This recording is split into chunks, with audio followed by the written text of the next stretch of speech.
Missiles soar into the night sky above Gaza, before being snuffed out by Israel's Iron Dome missile defence system.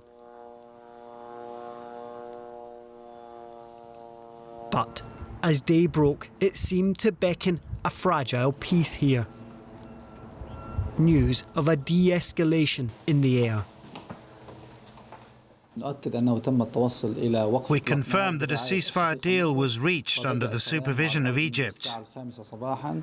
It went into effect on the ground at 5 a.m. with Islamic Jihad conditions. The deal includes the occupier Israel's submission to conditions, to stop the assassinations, protect the march of return demonstrators, and to begin the procedures to break the siege of Gaza.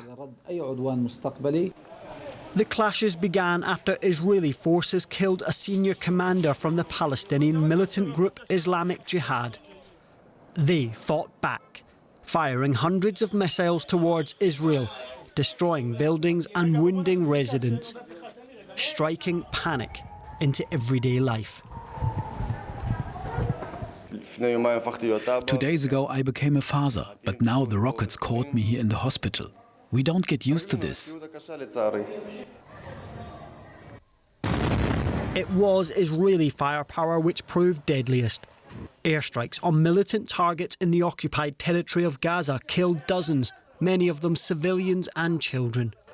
Israel says the ceasefire deal will bring an end to the bloodshed, though not the grief.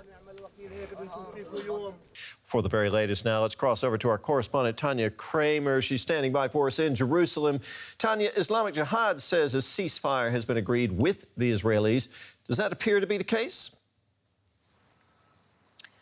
Well, reports had been coming out since the early morning hours from Egypt, which has usually taken the lead in mediation and trying to de-escalate in such situations.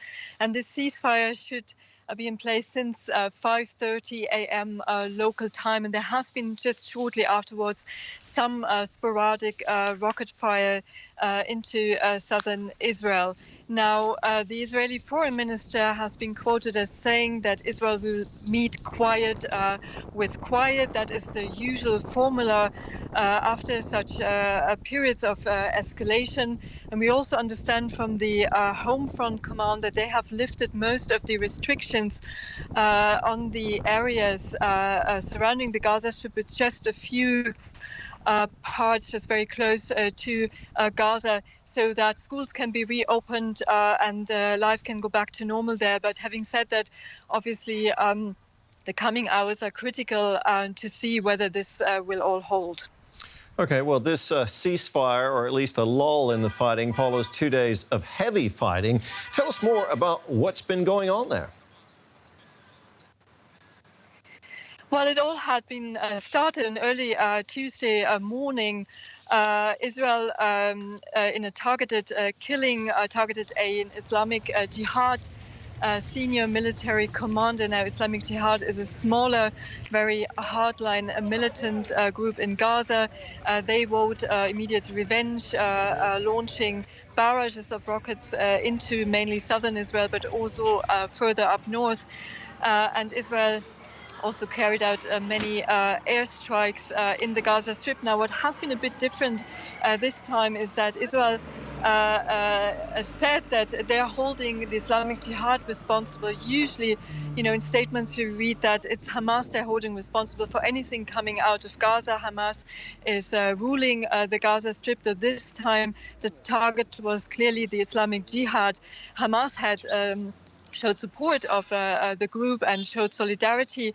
But the reading here was that they really didn't join into the fighting, and that obviously gave Egypt more leverage now for this mediation effort. So as to say that there was probably not really an interest within Hamas, but also not within Israel, to further escalate the situation. But of course, it always remains a very fragile truce or ceasefire.